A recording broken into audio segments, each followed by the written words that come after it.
In direct selling के बारे में मैं बात करूंगा। और दोस्तों, उससे पहले मैं बात करूं आगे टॉपिक के बारे में, मैं जरूर धन्यवाद देना चाहूंगा हमारे ऑनरेबल डायरेक्टर्स का, जिन्होंने मुझे आज मौका दिया आप सबसे बातचीत करने का। और ये दिन आज मेरी जिंदगी का बहुत खुशनुमा दिन है, जो आप जैसे अच्छे लोगों से, सब लोगों से बातचीत करने का मुझे मौका मिल रहा है। और जरूर मैं धन्यवाद देना चाहूंगा हमारे सारे के सारे मेंटर्स का। और मेंटर्स में हमारे ग्रेट सुपर अपलाइन तो हमारे सारे डायरेक्टर्स हैं, मिस्टर रजत वर्मा जी, मिस्टर हरीश सोंदी जी, मिस्टर राजू आनंद जी, मिस्टर सिद्धार्थ सहगल जी और मिस्टर राजपाल अरोड़ा जी। और इसके अलावा जो हमारे मेंटर्स हैं, जिनकी उंगली पकड़ के हमने इसमें चलना सीखा सेफ शॉप में, और इसमें जो भी अचीवमेंट है वो सारे लिए, वो उनके माध्यम से, तो मैं उनका भी जरूर धन्यवाद देना चाहूंगा। और उसमें पहला नाम आता है मिस्टर संजय कटोच जी, हमारे ग्रेट डायनेमिक लीडर, और मिस्टर हर्ष बिल्ला जी, मिस्टर दीपक बिल्ला जी, और हमारे great mentor mister Sanjay Jain ji, और हमारे great mentor mister Rajiv Chaturvedi ji, mister Om Prakash ji, mister Sunil Maan ji हमारे साथी, और मिस्टर माधव जी, मिस्टर विजयपाल जी और मिस्टर जसवीर जी। इन सारे पैनलिस्ट का और सारे साथियों का मैं धन्यवाद देना चाहूंगा। और मैंने जो भी कुछ सीखा है, जो भी मैं आज बातें करूंगा, मैंने सारी की चीजें या तो हमारे डायरेक्टर्स के माध्यम से, या हमारे साथियों के माध्यम से, या हमारे ग्रेट मेंटर्स के माध्यम से सीखा है। तो उसमें सारी बातें इनकी रहेंगी। और जरूर मैं धन्यवाद देना चाहूंगा कि इतनी जो बढ़िया लीडरशिप हमारे साथ में है, जिन्होंने एक एक एथिक्स को केवल कमिटमेंट ही नहीं लिया, सीखा भी है। और इसमें हमारे जैन साहब साथ में है, लेकिन मैं जरूर धन्यवाद देना चाहूंगा मिस्टर माधव जी, मिस्टर विजयपाल जी, मिस्टर जसवीर जी। इन्होंने हर लेवल पे, अपने हर लेवल पे सारे एथिक्स को फॉलो किया। मिस्टर सुनील जी, मिस्टर देवेंद्र जी, मिस्टर योगेश यादव जी, मिस्टर नागल साहब, मिस्टर शिव कुमार शर्मा जी, मिस्टर शैलेंद्र जी, और मिस्टर टिकेंद्र जी, मिस्टर हरिशंकर जी, और मिस्टर परशुराम जी, और नन अदर देन मिस्टर विकास यादव जी। इन लोगों ने हमारे साथ में कदम से कदम मिला के सारे एथिक्स को फॉलो करते हुए, जो हमारी मेंटरशिप ने सिखाया, उन सारी चीजों को फॉलो करते हुए हमारे साथ में चले और इसको फॉलो किया। दोस्तों, एथिक्स डायरेक्ट सेलिंग में है क्या, तो मैं जरूर अपने हिसाब से बताना चाहूंगा कि the moral principle and value that guide the action and decision. ऐसे सिद्धांत जिनको लेके या जिनको साथ में लेके हम लोग कुछ एक्शन लेते हैं, कुछ डिसीजन लेते हैं, और जो भी लीडर लेते हैं उन सब चीजों को डिसीजन लेते हैं, उनके आधार पर ही हमारी लॉन्ग सक्सेस निश्चित होती है। जैसे एथिक्स है, रूल्स हैं, प्रिंसिपल्स हैं, ये हर जगह रहते हैं। किसी और व्यवसाय की तरह नेटवर्क मार्केटिंग व्यवसाय के भी कुछ नियम है, वसूल हैं, और उस नियम और वसूल को जो फॉलो करता है, उसका विशाल साम्राज्य की तरह विशाल संगठन बनता है। क्योंकि विशाल संगठन बनने के बाद भी अगर हमने इन एथिक्स को फॉलो नहीं किया, तो कहीं ना कहीं हम मिस कर जाएंगे। तो इसमें इंपॉर्टेंस क्या है इस एथिक्स की, तो मेरा ऐसा मानना है कि a person get success due to his ability and commitment. एक आदमी अपनी सफलता जो है अपनी योग्यता और कमिटमेंट की वजह से पाता है, but he maintains that success by ethics. लेकिन उसको सक्सेस को मेंटेन करने के लिए लॉन्ग टर्म में एथिक्स को फॉलो करना पड़ता है। और दोस्तों, एथिक्स की बात आती है तो मैंने जो वर्ल्ड लेवल पे जो बड़े बड़े मैनेजमेंट गुरु हैं, जो सक्सेस की परिभाषा लोगों को सिखाते हैं, उसमें से एक नाम है mister gym Colin. Gym Colin 1 घंटे का जो लेक्चर देते हैं, तो उसका $1 लाख वो चार्ज करते हैं।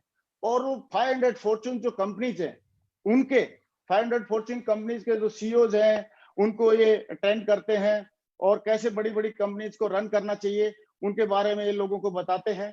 तो ये सारी चीजें जब ये बताते हैं, तो इनका जो मेन अहम पॉइंट एक रहता है, इन्होंने उसके ऊपर एक स्पेशल एक बुक भी लिखी है कि हाउ द माइटी फॉल। बड़े से बड़ा संगठन, बड़े से बड़ा ऑर्गेनाइजेशन कैसे एक एथिक्स नहीं फॉलो करने की वजह से मतलब गिर जाता है। और हम लोग, हमारे को भी बड़ा संगठन बनाना है, हमको भी बड़ा खेल करना है, बड़ा काम करना है, और बड़ी टीम बनानी है, तो हमको तो बहुत ही ज्यादा जरूरी है हमारे लिए इन एथिक्स को फॉलो करना। और हम लोग लकी हैं, हम बहुत किस्मत वाले हैं कि हमें एक सेफ शॉप जैसी कंपनी मिली जो एथिक्स का पर्यायवाची है। मैं पिछले 17.5 सालों से इस सेफ शॉप कंपनी के साथ में अटैच हूं, मैं इसके साथ में काम कर रहा हूं, और मैं देख रहा हूं कि ये हर एथिक्स को, गवर्नमेंट का रूल हो, कोई रूल है, प्रिंसिपल है, एथिक्स है, पूरा एथिक्स के ऊपर ये चलने का पूरा चलती है हमारी कंपनी।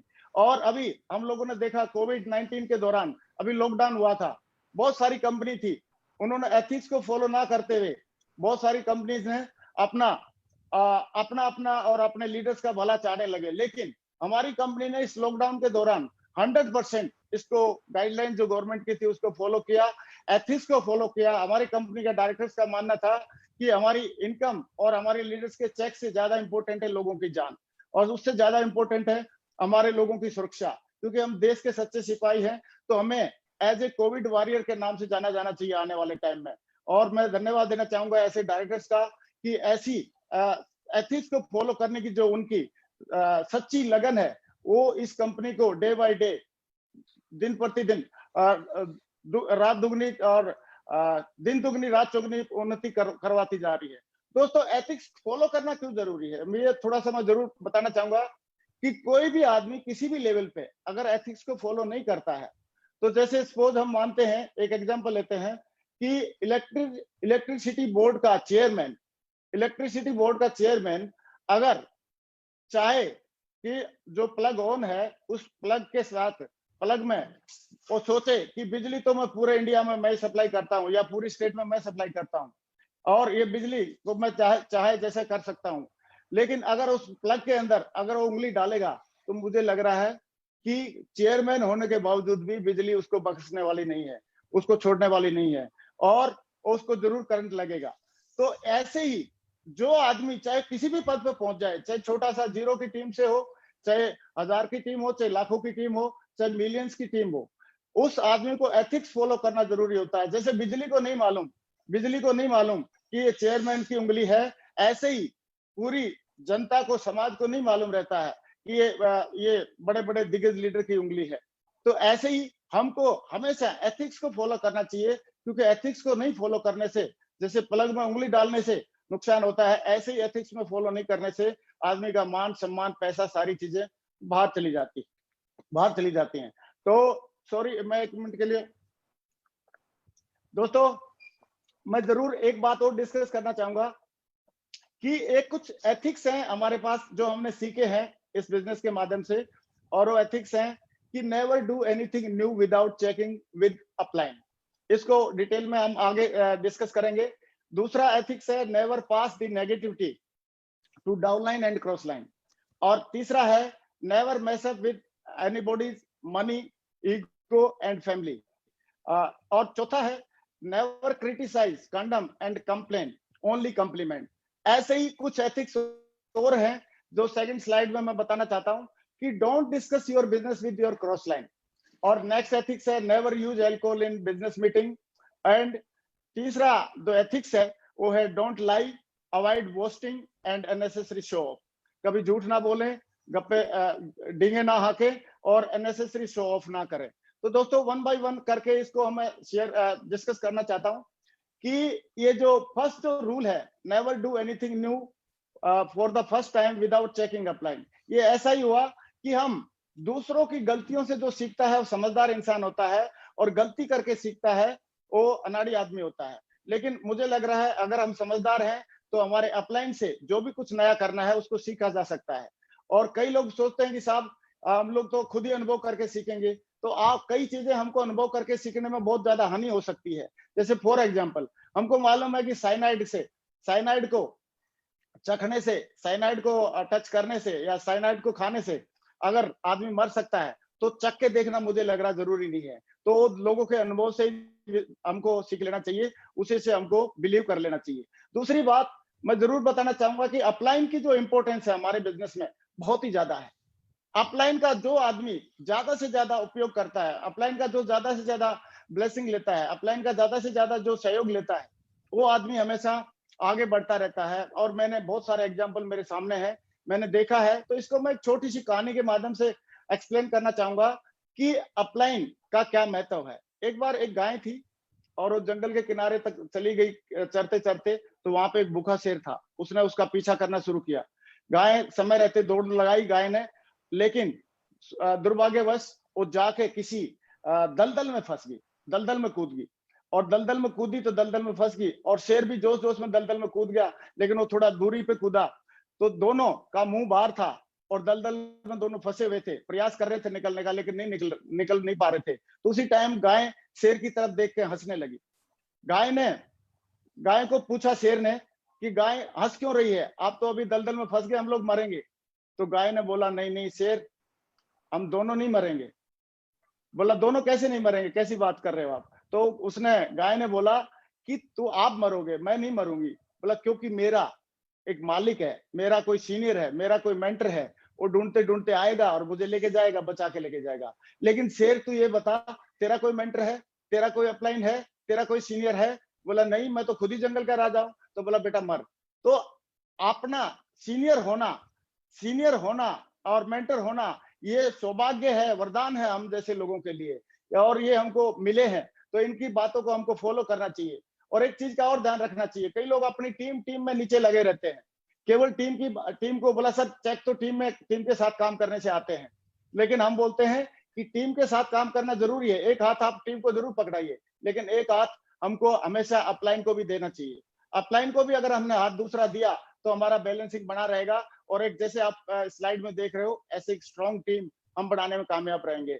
अगर हमने कहीं अपलाइन का हाथ छोड़ा तो आप देख रहे हो स्लाइड में, कहीं ना कहीं हम लोग बैलेंसिंग नहीं बना पाएंगे। अगर डाउनलाइन का भी नहीं छोड़ना है, अपलाइन का भी नहीं छोड़ना है, ऐसे करके हमको अपलाइन की बातों को ज्यादा तवज्जो देनी चाहिए। और दोस्तों, सेकंड जो रूल है, मैं उसके बारे में जरूर एक्सप्लेन करना चाहूंगा कि don't pass negative in your downline and cross line. ये बहुत ही मतलब परीक्षा है हर एक इंसान की, क्योंकि जो बात नेगेटिव बात करने में जो मजा आता है लोगों को, उसको मजे को छोड़ते नहीं है लोग। लेकिन नेगेटिव डाउनलाइन के साथ तो करना ही नहीं चाहिए। नेगेटिव क्यों नहीं करना चाहिए? क्योंकि हम नेगेटिव बातें हम अपने बच्चों के सामने नहीं करते हैं। क्यों नहीं करते हैं? उन पे बुरा असर पड़ता है। ऐसे ही डाउनलाइन भी हमारे बच्चों की तरह है, तो उनके साथ में कभी भी कोई नेगेटिव बात नहीं करनी चाहिए। और साथ में क्रॉस लाइन के साथ में भी बात नहीं करनी चाहिए नेगेटिव। क्यों नहीं करनी चाहिए क्रॉस लाइन के साथ में नेगेटिव बात? क्योंकि वो भी तो किसी की डाउनलाइन है, हमारे अपलाइन की डाउनलाइन है। अगर उनका नुकसान कर रहे हैं तो हमारा भी नुकसान है इनडायरेक्टली। तो कभी भी हम डाउनलाइन और क्रॉस लाइन के साथ में कभी नेगेटिव बात ना करें, क्योंकि क्रॉस लाइन लोग होना बहुत जरूरी है। उनसे भी हम लोग बहुत सारी चीजें सीखते हैं, और बहुत सारी चीजें हमको वरदान में मिलती हैं क्रॉस लाइन के माध्यम से। मैं तो इतना ही बोलना चाहूंगा कि नेगेटिव चीजें, इस हम चार, पहले 3 बापू के बंदर थे, अब ये 4 हैं। तो इनमें ये साफ साफ बोल रहे हैं कि बुरा मत बोलो, बुरा मत सुनो, बुरा मत देखो और बुरा मत सोचो। अगर हमको बड़ी सक्सेस लेनी है इस जिंदगी में, इस जीवन में, तो हमको ना तो बुरा देखना चाहिए, ना बुरा सुनना चाहिए, ना बुरा बोलना चाहिए, और ना ही बुरा सोचना चाहिए। इसलिए हमेशा पॉजिटिव बोलें। ये बंदर हमको यही मैसेज दे रहे हैं कि हमेशा पॉजिटिव बोले, पॉजिटिव सोचे, पॉजिटिव देखें और पॉजिटिव सुने। अगर हमने ऐसा किया तो बहुत बढ़िया हमारे साथ में काम होगा। दूसरा दोस्तों, तीसरा जो रूल है हमारे इस एथिक्स है, वो एथिक्स है कि never mess up with anyone's ego, money and spouse. हमको कभी भी किसी की ईगो को हर्ट नहीं करना है, कभी भी किसी के मनी के साथ खिलवाड़ नहीं करना है, और कभी स्पाउस के साथ खिलवाड़ नहीं करना है। क्योंकि इस ईगो के बारे में हमारे ऑनरेबल डायरेक्टर साहब रजत जी ने बहुत बढ़िया एक बार बातों में हमको सिखाया कि कभी भी हमको किसी की ईगो नहीं हर्ट करना है। पॉलिटिक्स के मैटर को लेके, रिलीजन के मैटर को लेके, जेंडर को लेके, जॉब को लेके, फूड हैबिट्स को लेके, हम लोगों ने कभी भी किसी की ईगो को हर्ट नहीं करना। क्योंकि ईगो हर्ट करने का मतलब है हम उस इंसान की वैल्यू कम कर रहे हैं। और किसी भी इंसान को, जितने भी लोग इस दुनिया में हैं, वो सारे के सारे उनकी एक वैल्यू है। भगवान के बनाए हुए लोग हैं सारे लोग। और अगर किसी के साथ कभी भी ईगो हर्ट करने की कोई बात आती है, तो उसके जूते में आप पैर के रख के देखें कि अगर आप या हम उनकी जगह होते तो क्या महसूस करते। तो इस चीज का हम विशेष ध्यान रखें, कभी भी हमारी टीम का कभी कोई ईगो हर्ट नहीं करें। अगर किसी को हम सुनते हैं तो सुधारने का अकेले में उसकी भलाई के लिए आप अकेले में समझा सकते हैं, लेकिन सबके सामने नहीं किया जाना चाहिए। नेक्स्ट एक मनी डिसिप्लिन। मनी के साथ no borrowing, no lending. We are in the cash and carry business. हम लोग कैश एंड कैरी बिजनेस में हैं। कभी भी हमको ना तो उधार लेना चाहिए कुछ, ना हमको उधार देना चाहिए। अगर टीम में उधार क्यों नहीं लेना चाहिए, क्यों नहीं देना चाहिए? क्योंकि पैसे में महारत होती है संबंध खराब करने का। क्योंकि बड़े बड़े रिश्तेदार, बड़ी बड़ी कई सारी चीजें हम लोगों ने सुनी होंगी कि पैसे के लेन देन की वजह से उनके संबंध खराब हो गए, रिलेशन खराब हो गए। तो हमको किसी भी हालत में आपस में लेना देना नहीं करना चाहिए। लेना देना करने के लिए बैंक्स हैं, बड़े बड़े साहूकार हैं, उनके साथ में लेना देना करें, लेकिन टीम में नहीं करें, क्योंकि लॉन्ग टर्म में हमको बहुत बड़ा काम करना है। और always keep your account clear. अगर किसी से रास्ते चलते कभी 1500 2000 कभी आपस में लेना देना पड़ गया किसी मजबूरीवश, तो उसको तुरंत क्लियर करें, क्योंकि लोगों को लगता है कि अरे यार वो तो भूल जाएगा, लेकिन भूलता कोई नहीं है, ना देने वाला भूलता है ना लेने वाला भूलता है, सिर्फ उसकी एथिक्स बेकार हो जाता है और आगे के लिए उसको मिलता नहीं है। दूसरा, हमको दिल से ऑनेस्टी रखनी चाहिए, दिल से ऑनेस्टी रखने की बहुत ज्यादा जरूरत है। और लेकिन लोग करते क्या है, ईमानदारी तब तक करते हैं जब तक बेईमानी करने का मौका ना मिले। लेकिन हमको कब ईमानदार रहना है, जब बेईमानी करने का मौका मिले तब भी, नहीं मिले तब भी। तो इसको वो एक छोटी सी कहानी के माध्यम से हम लोग थोड़ा सा शेयर करेंगे। मैं शेयर करना चाहता हूँ कि आप लोगों ने देखा होगा, पिक्चर से पता लग रहा है, सब लोगों ने कहानी सुनी होगी पंचतंत्र की कहानियों में, बचपन की जो किताब में बुक्स में थी, कि एक लकड़हारा था और नदी के किनारे पे पेड़ काट रहा था। ये उस टाइम पे राम के जमाने की, श्री राम जी के जमाने की बात है कि उस टाइम पे त्रेता युग में, तो उसकी कुल्हाड़ी गिर गई नदी में और वो बैठ के रोने लगा। उसके दुख को देख के एक जल देवता प्रकट हुए और उन्होंने बोला कि क्या बात है, तो उन्होंने बोला मेरी कुल्हाड़ी गिरी हुई है। तो बोला ठीक है कोई बात नहीं, नो प्रॉब्लम, मैं ढूंढता हूँ। तो उन्होंने जल देवता ने एक कुल्हाड़ी निकाली और वो सोने की थी। तो उसने पूछा क्या ये सोने की है? तो उन्होंने बोला नहीं नहीं। फिर उन्होंने चांदी की निकाली, बोला ये आपकी है? बोला नहीं। ये आपकी है? बोला नहीं ये मेरी नहीं है। तो फिर उन्होंने लोहे की निकाली, उसकी जो ओरिजिनल कुल्हाड़ी थी लकड़हारे की, तो जैसे ही उसने निकाली तो झटपट उसने बोला हाँ ये मेरी है। तो उसकी ईमानदारी पे खुश होकर जल देवता ने तीनों कुल्हाड़ी दे दी और तीनों कुल्हाड़ी लेके वो चला गया खुशी खुशी। लेकिन अभी जमाना था कलयुग का, कलयुग के जमाने में फिर वही लकड़हारा वही नदी के किनारे पे लकड़ी काटने के लिए आया हुआ था। लेकिन अभी कलयुग के हिसाब से अभी उसमें एक एडिशन, एक फीचर ऐड हो गया कि वो बीबी के साथ आया हुआ था और अचानक उसकी बीबी नदी में गिर गई और उसने बचाने की कोशिश किया लेकिन बचा नहीं पाया। लेकिन बैठ के फिर वो कुल्हाड़ा रोने, फिर लकड़हारा रोने लगा। तो फिर जल देवता प्रकट होते हैं। जल देवता ने बोला कि क्या बात है वत्स, बताओ क्या बात है? बोला जी मेरी बीबी गिर गई है और मैं उसको बचा नहीं पा रहा। तो उस जल देवता ने बोला कि ठीक है मैं निकालता हूँ। जल देवता ने डुबकी लगाई और प्रीति जिंटा को निकाल के लेके आए। बोला ये आपकी है? तो लकड़हारे ने बोला यस मेरी है। तो जल देवता को बड़ा गुस्सा आया। बोला यार जब मैं त्रेता युग में आया था तेरे पास तब तो तूने बोला, तब बड़ी ईमानदारी दिखाई, और अभी आप देखो एक ही झटके में मुकर गए आप। मैं प्रीति जिंटा को दिखा रहा हूँ और आपने बोला नहीं ये मेरी बीबी नहीं है, ये नहीं है। तो उन्होंने बोला कि ऐसी बात नहीं है। उस जल देवता को बोला कि ऐसी बात नहीं है। बात में तो वो भी याद है कि पहले आपने सोने की कुल्हाड़ी निकाली थी, फिर चांदी की, फिर मेरी ओरिजिनल निकाली, फिर आपने तीनों दे दी थी। तो अभी क्या पता, मैं उसी हिसाब से मेरी माइंडसेट से मैं बोल रहा हूँ। आपने भी पहले प्रीति जिंटा निकाली, फिर बात माधुरी दीक्षित निकालते, फिर उसके बाद आप मेरी निकालते, फिर आप बोलते तीनों लेके जाओ। तो लेकिन मैं श्री राम के उस ऑनेस्टी वाले एक बीबी वाले फॉर्मूले को फॉलो करना चाह रहा था, इसलिए मैंने ऐसे बोला। तो खैर ये तो जोक है, लेकिन मतलब हमको कभी भी ईमानदारी हमेशा मेंटेन करनी चाहिए लेन देन में और सारी चीजों में। तीसरी बात आती है करैक्टर की। स्पाउस, किसी फैमिली, देखो ये बहुत ही पवित्र बिजनेस है हमारा, बहुत पाक बिजनेस है। यहाँ पे हम लोगों के घरों में जाते हैं और लोगों की हमारे साथ में बहनें काम करती हैं, बेटियां काम करती हैं, माताएं काम करती हैं, किसी की बीवी पत्नी काम करती है, तो सारे लोग काम करते हैं। तो उस टाइम पे हमको एक चीज का ध्यान रखना पड़ेगा, अगर लॉन्ग टर्म में लंबा चलना है तो हमको मदर थ्योरी को हमेशा ध्यान रखना पड़ेगा। मदर थ्योरी मतलब ऐसा कोई काम हम अपने बिजनेस में ना करें जो हम अपनी मम्मी को या माता जी को खुश होकर ना बता सके। इसका मतलब यह है कि हम दूसरों को गलत नजर से नहीं देखना चाहिए। और हम लोगों ने एक बहुत बढ़िया एक एग्जाम्पल अभी देख रहे हैं स्लाइड के माध्यम से और सुना है, और एग्जाम्पल ये बोलता है कि एक बार जब राम और रावण का युद्ध हुआ तो रावण जब मृत्युशैया पे थे तो राम उसके पास गए। तो रावण ने एक सवाल पूछा कि हे श्री राम, अभी मैं आपसे एक सवाल पूछना चाहता हूं कि मैं कुल में आपसे बड़ा, कुल मेरा मेरा कुल ज्यादा बड़ा है, मैं राजा कुल से हूँ, आप तो वनवासी हो, मैं कुल में आपसे बड़ा, जाति में आपसे बड़ा, मैं ब्राह्मण हूँ, और मैं आपसे ज्ञान में बड़ा, मैं तो सारे वेदों का ज्ञाता हूँ, और मैं आपसे तपस्या में बड़ा, बहुत सारी शक्तियां है मेरे पास सेना सबसे आपसे बड़ी है, और धन धान्य मेरे पास आपसे ज्यादा है, मेरे पास सोने की लंका है और आपके पास तो कुछ नहीं, वनवासी है, फिर भी मैं युद्ध में क्यों हार गया आपसे?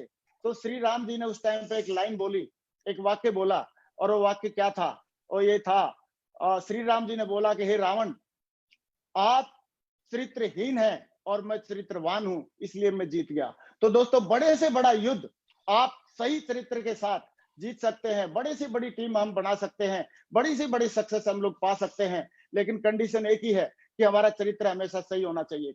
और अभी हमने इस बिजनेस में आके सीखा कि 3C का हमने कभी यूज नहीं करना चाहिए। Never use 3C and always use 1C।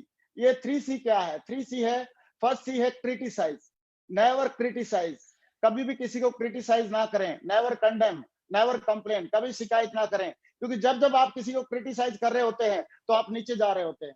जब जब आप किसी को कंडम कर रहे होते हैं, कोई आदमी कंडम नहीं होता इस दुनिया में, सारे भगवान के बनाए हुए लोग हैं, सबको हमको साथ में लेके चलना चाहिए, सब में अपने अपने हुनर हैं, तो हमको किसी को कंडम नहीं करना चाहिए। जब भी हम किसी को कंडम कर रहे हैं तो हम इसका मतलब नीचे जा रहे होते हैं, और जब हम किसी की कंप्लेंट कर रहे होते हैं, किसी की शिकायत कर रहे होते हैं, तो हम नीचे जा रहे होते हैं। और हमको, हमारा मकसद है ऊपर जाना, तो ऊपर जाना अगर मकसद है हमारा, तो हमको 3C का यूज नहीं करना चाहिए। कभी किसी को क्रिटिसाइज नहीं करें, चाहे अपनी डाउनलाइन के लोगों, चाहे कोलाइन के लोगों, चाहे अपलाइन के लोगों, सही है, सारे किसी को क्रिटिसाइज ना करें, किसी को कंडम ना समझें, कंडम ना करें, और किसी की शिकायत ना करें, क्योंकि शिकायत करने से की बजाय हमको सोल्यूशन ढूंढने पे ज्यादा फोकस करना चाहिए। और सोल्यूशन ओरिएंटेड लोग ही बड़ा काम कर पाते हैं, बड़ा खेल कर पाते हैं। लेकिन एक C को हमेशा यूज करना है हमने, और वो C है कॉम्प्लीमेंट। कॉम्प्लीमेंट हर हाल में, अगर हमारी टीम ने बढ़िया काम किया, कॉम्प्लीमेंट, गिव देम कॉम्प्लीमेंट। अगर नहीं नहीं किया तो भी गिव देम कॉम्प्लीमेंट, कि अभी भी वो आपके साथ में टिके हुए हैं। अगर वो प्रयास किया, किसी को रिजल्ट नहीं मिले, तो भी हमारे सीनियर ने सिखाया कि हमेशा कॉम्प्लीमेंट देना है। तो हमको 3C को छोड़ के 1C पे जाना है। कभी क्रिटिसाइज नहीं करना, कंडम नहीं करना, कंप्लेन नहीं करना, केवल कॉम्प्लीमेंट करना है, और कॉम्प्लीमेंट करके ही हम लोग बड़ी सक्सेस लोगों को दिला सकते हैं। फिर नेक्स्ट स्टेप है, never indulge in cross line activities. हमको इस नेटवर्क मार्केटिंग इंडस्ट्री में है, हमको कभी भी क्रॉस लाइनिंग के लिए को प्रमोट नहीं करना चाहिए, ना ही क्रॉस लाइनिंग खुद करनी चाहिए। क्यों नहीं करनी चाहिए? क्योंकि अगर आज, ये तो क्रॉस लाइनिंग का मतलब सीधी सीधी बात है, खेती कोई बो रहा है और काट के कोई लेके जा रहा है, और क्रॉस लाइनिंग का मतलब है किसी की कमाई को आप चुरा रहे हैं। तो क्रॉस लाइनिंग हमने तो करनी नहीं है, लेकिन क्रॉस लाइनिंग को हमने प्रमोट भी नहीं करना है। अगर हमारी टीम में भी कभी करता है कोई, तो उसको डिस्करेज करना है, उसको प्रमोट नहीं करना है। दूसरा, एक बात और जो मैंने सीखी इस बिजनेस के माध्यम से, कि don't discuss your business with cross line. Cross line के लीडर्स के साथ कभी भी कोई काउंसलिंग आपको करनी नहीं चाहिए, हमको करनी नहीं चाहिए। कभी उनके साथ बिजनेस बिल्डअप करते समय कभी भी उनके साथ बिजनेस शेयर नहीं करना चाहिए। क्रॉस लाइन के साथ हम अपना मीटिंग में मिलते हैं तो उस टाइम पे हाय बोलो, और जब जाते हैं तो बाय बोलो, सही है। और जब कभी बीच में रास्ते में कहीं मिलते हैं तो टाटा बोलो, hi bye tata, hi bye और टाटा बोल के हम रिलेशन रखें। इसका मतलब ये नहीं कि क्रॉस लाइन बहुत बुरे आदमी होते हैं, no, they are very good person. लेकिन अपने अपलाइन हमारी माँ होती है, और माँ से ही हमको जो भी सलाह करना है, काउंसलिंग करना है, मशवरा करना है, जो भी करना है, जब हमारे पास माँ है, अपलाइन है, तो हमको अपलाइन से ही ये सारी चीजें करनी चाहिए, क्रॉस लाइन से। लेकिन हम लोगों को सीखने को बहुत मिलता है। मैं आपको जरूर 2 मिनट में बताना चाहूंगा कि क्रॉस लाइन के लोगों से हमको बड़ा विजन मिलता है। मैं एक बार टेक ऑफ के फंक्शन में था, तो कैसे लाखों रुपए का चेक बनाना चाहिए, ये जो विजन मुझे मिला अजय पिल्ले जी को देख के मिला मेरे को टेक ऑफ फंक्शन में। और फर्स्ट जो फंक्शन मैंने देखा था, उसमें श्री मान साहब जी और मिस्टर संजय गुप्ता जी, वो लोग स्टेज पे थे, और दे वर सेइंग कि are you excited, are you excited. तो उस टाइम का मुझे याद है, तो मैं इनको देख के बहुत मोटिवेट हुआ था कि काश मुझे भी कभी स्टेज पे आने का मौका मिले। उसके बाद वहां पे एक मिस्टर बी सिंह है, हमारे एयरफोर्स के बैकग्राउंड के, वो स्टेज पे आए थे। उन्होंने बोला था कि इसको पार्ट टाइम में सीख के किया जा सकता है। वो बात मुझे आज भी याद है। और फर्स्ट टाइम मैंने एक हर्ष बिल्ला जी को एज ए डायमंड मैंने देखा था, तो मुझे समझ में आया कि इस कम एज का बंदा ये डायमंड बन सकता है, तो हम लोगों को भी डिसीजन ले सकते हैं, हम लोग भी डिसीजन ले सकते हैं। तो दोस्तों, क्रॉस लाइन से हम लोग बहुत ज्यादा सीखते हैं, बहुत सीखते हैं। लेकिन क्रॉस लाइन के साथ अपने जो संबंध है, हाय बाय और टाटा तक के होने चाहिए। उनके साथ बिजनेस डिस्कस ना किया जाए, उनके साथ हम लोग कोई काउंसलिंग वगैरह नहीं करें, क्योंकि काउंसलिंग करने के लिए, बिजनेस डिस्कस करने के लिए हमको भगवान ने, ऊपर वाले ने और सेफ्स ऑफ कंपनी ने हमको हमारा अपलाइन दे के रखा है। तो मैं नेक्स्ट जो एक पॉइंट है जो एथिक्स को फॉलो करने वाला, मैंने बहुत सारी वर्ल्ड लेवल पे जो लोग काम कर रहे हैं, जो पिछले 50 साल से नेटवर्क मार्केटिंग के दिग्गज हैं, उनके बायोग्राफी पढ़ी, तो उनसे भी मुझे पता चला कि नेवर यूज अल्कोहल इन टीम मीटिंग।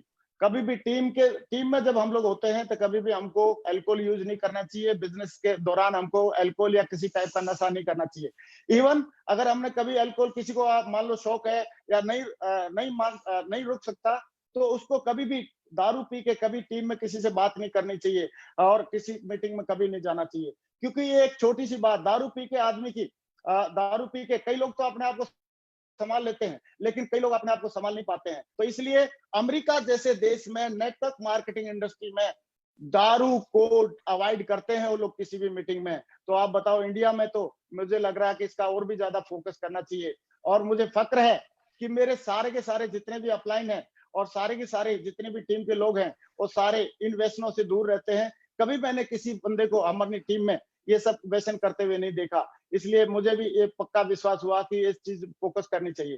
दोस्तों, लास्ट पॉइंट मेरा एक ये है कि डो नॉट लाई। कभी झूठ मत बोले। झूठ बोल के प्रमोट किया गया बिजनेस बाद में पोल खुल जाती है। और अवॉइड बोस्टिंग, डींगे नहीं हाँकना है। डींगे हाँकने से कुछ बड़ा काम नहीं होता है। अगर हमारा 5,000 का चेक है तो 5,000 का बताएं, 10,000 का चेक है 10,000 का बताएं। अगर और जरूरी है अपलाइन का चेक दिखाएं। तो ये हमारे को डिंग नहीं आंकनी है और अननेसेसरी शो ऑफ नहीं करना है। अननेसेसरी शो ऑफ करने से कुछ फायदा नहीं होता है। अगर आपके पास जो अचीवमेंट है, जो आपकी लेवल है, उसी को बताएं। उसी को बताने से भी आपका बड़ा बिजनेस हो सकता है। और जब अगर आप सच्चाई बोल के बिजनेस करेंगे तो आपकी नींव सच्ची बनेगी और बड़ा खेल हो जाएगा, बड़ा काम हो जाएगा। लेकिन जो एथिक्स है हमको भी सीखने चाहिए और हमारे को अपने टीम को भी सिखाना चाहिए। लेकिन ये टीच एथिक्स बाय एग्जांपल, हमको एग्जांपल दे के सिखाना चाहिए। ऐसा नहीं हो सकता कि हम लोग खुद एथिक्स को फॉलो नहीं करें और टीम फॉलो कर ले। हमको पहले एथिक्स को खुद फॉलो करना चाहिए और उसके बाद टीम से फॉलो करने की उम्मीद करनी चाहिए। और दोस्तों, लोग वो नहीं करते जो लोगों को हम बोलते हैं, लोग वो करते हैं जो लोग हमको करते हुए देखते हैं। और ऐसे ही मैं इस बात को मैं जरूर रिपीट करना चाहूंगा, if you follow the ethics your team will follow. अगर आप एथिक्स को फॉलो करेंगे तो आपकी टीम फॉलो करेगी। मैं हमारे जो ग्रेट मेंटर्स हैं उनके बारे में थोड़ा सा जरूर बताना चाहूंगा। मिस्टर राजीव चतुर्वेदी जी, मिस्टर संजय जैन जी, इन लोगों ने हर एक ऐसा एग्जाम्पल सेट किया करके दिया हम लोगों को कि कभी भी हमको लगा नहीं कि यार कभी भी ये लोग इतने एथिक्स को फॉलो कर रहे हैं। कभी भी इन लोगों ने नेगेटिव बात नहीं करी टीम के सामने या हमारे सामने। कभी भी इन लोगों ने मतलब क्रॉस लाइनिंग को या उसको बढ़ावा नहीं दिया। हमेशा अपने ये चाहते तो इतने बड़े पद पे होने के बाद कुछ ढाल-मोल कर सकते थे, लेकिन इन लोगों ने हमेशा एथिक्स को फॉलो किया और उसी का ट्रू कॉपी हमारी टीम अभी जब वो फॉलो कर रहे हैं तो हमने सोचा कि हमारी टीम में जो एक एग्जाम्पल सेट किया है हमारे लोगों, गुरु लोगों ने, तो उस एग्जाम्पल को हमने भी आगे सेट करना चाहिए। क्योंकि मंकी सी मंकी डू करती है, पहले हमको सही करना पड़ेगा और उसके बाद टीम से हम उम्मीद कर सकते हैं।